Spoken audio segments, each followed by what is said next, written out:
have a great responsibility to make sure that I carry out my duties and make sure that those people who voted for me, they don't feel that their vote was in vain. And this is a great opportunity, and I intend to seize the moment. Well, let me end this segment with this question. How do you see our chances of reducing crime as the years go along, and what suggestions do you have for that? I believe education and crime, there's a great correlation between the two. As I sat as presiding judge for the city of Bessemer, often there were people that came before the bench that had 8th grade education, 7th grade, 6th grade, 9th grade, 11th grade, and they would be in their 20s, no job. I don't think really had any thoughts of becoming productive citizens, but yet and still they stand before the court because they've broken a law. And that was an opportunity. I seized that moment at that time to try and make a difference in the people's lives within the city of Bessemer that committed crimes within just the city of Bessemer. I would refer them to programs such as the Dannon Project, and where they would get their GED, they would get a certified skill, a trade, and also they would have to pay court costs. That's part of acceptance of responsibility. But I think education has a lot to do with trying to curb the crime. And what I do as well right now is I like going to the schools and reading to children, 3rd, 4th grade. I've done a lot of that. I had to kind of slow up because we started working on budget for the next fiscal year. But to be visible so that people will know that you care. And to let the children know that if you have a goal, again, it goes back to just having a dream, having a goal, and working toward it. Well, you're a fine example that dreams matter and dreams can become reality. Thank you, thank you. But I have to say too, I have a strong support system. My husband works for Jefferson County Sheriff's Department, and he has been a strong support system for me this election. When I first ran back in 2010, he was in Iraq. So I went through chemo, radiation, bilateral mastectomy, and lost hair on my head, eyebrows, eyelashes. I went through a whole lot. During that time, my son was with me, and I wanted to show my son that in life you're going to have obstacles. In life, you're going to have some challenges. You're going to have some challenges. Yes, but it is not to stop you. We'll talk about making a difference when we come back for our last segment. Thank you.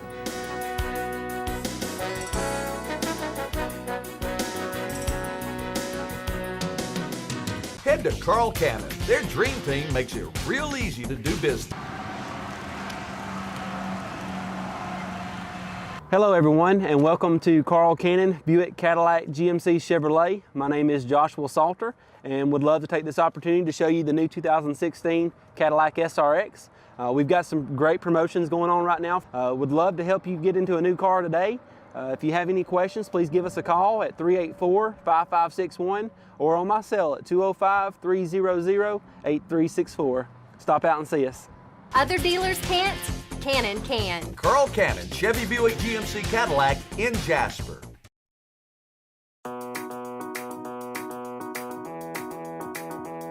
Every day, students at Bevel State Community College tell their own stories. They tell them through the accomplishments they achieve, the choices they make for career success, and through recommendations they share with friends. With 5 locations serving 7 counties and tuition lower than 4-year colleges, now is the time to start writing your own success story. Your story starts at Bevel State.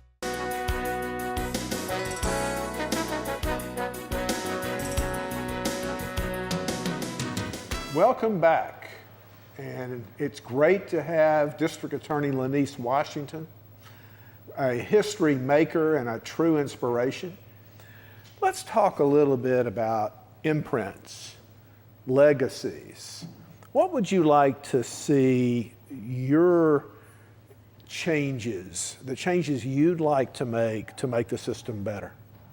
To make the system better, that means you have to kind of help change the mindset of the people that make up the system. We start with our community. We stopped last in talking about educating the community. Right now, there's a lot of gun violence. It's huge, and we're working on now ways to curb the gun violence.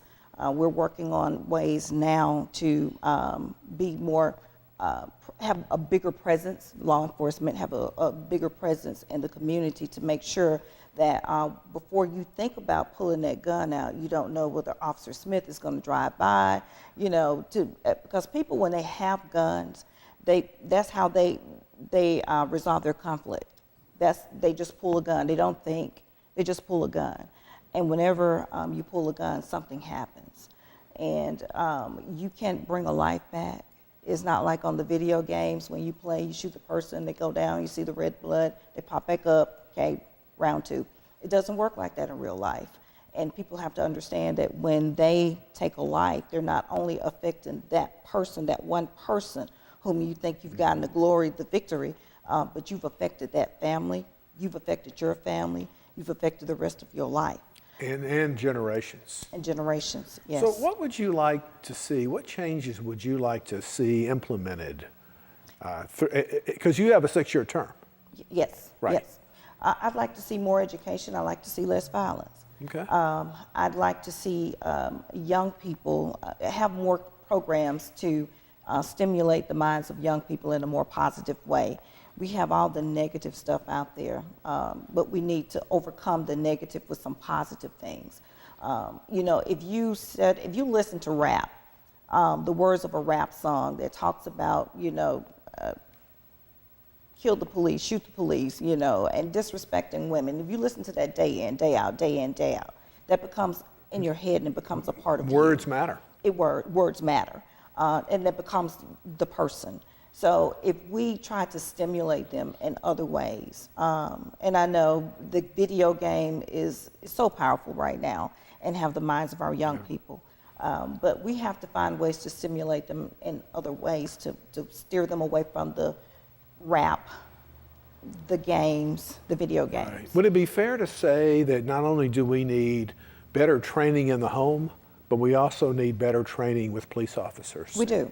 And that's another thing. We need to become more, I guess, racially sensitive, and trying for the police to be able to communicate with the community. Oftentimes, you have officers that have never been in a black community, but yet they're sworn to uphold the law and, you know, to make that community safe and take care of those people that live within the community. But all at the same time, you're someone who's never been in a black community, and vice versa. You can be a black officer, never been in a white community, but you have a gun and you have a badge. But you have to make the people in the community engage with them so that they'll feel comfortable with you. So when they see someone going through a window, they feel comfortable in calling Officer Smith and say, hey, Pookie, I see Pookie going through the window there. But if they don't know who you are, and if you don't make that occasionally, you'll be amazed at if you see someone sitting on their porch, you stop by just to say hi. You know, just a small casual conversation, and how that would lead to just a great relationship. And that would be helpful in terms of the community, speaking to the police and helping them with crimes, solving crimes.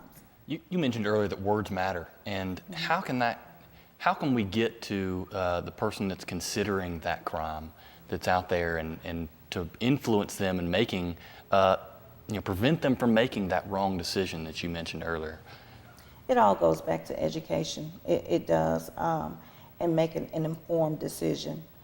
Because once you pull the trigger on a gun, I mean, there are things that have happened, and you can't take it back.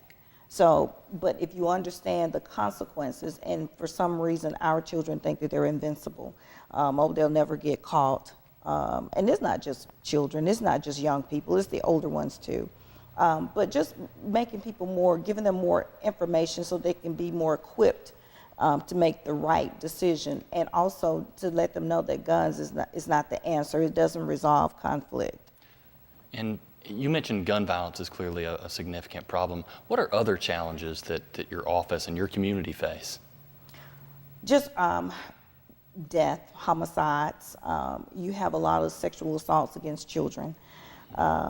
We as community leaders, people with authority, our standards are higher.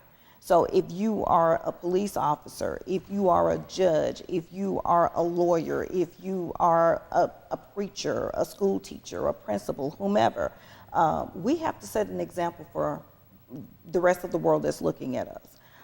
We can't say, tell the world to do one thing and we practice something else. You know, do as I say and not as I do. We have to be examples. And knowing you the way I do, I know that you are going to leave your mark and make a difference and be a living legacy.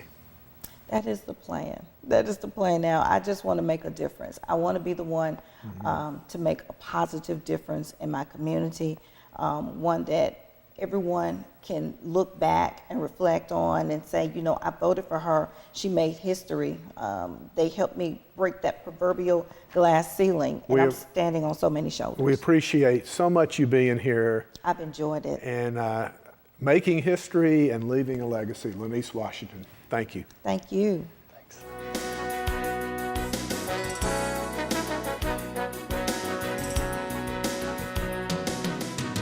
Welcome to Alabama Justice Lawyering Up. My name is Richard Jaffe, the senior partner in the Birmingham, Alabama law firm of Jaffe, Hanle, Whisonant, and Knight.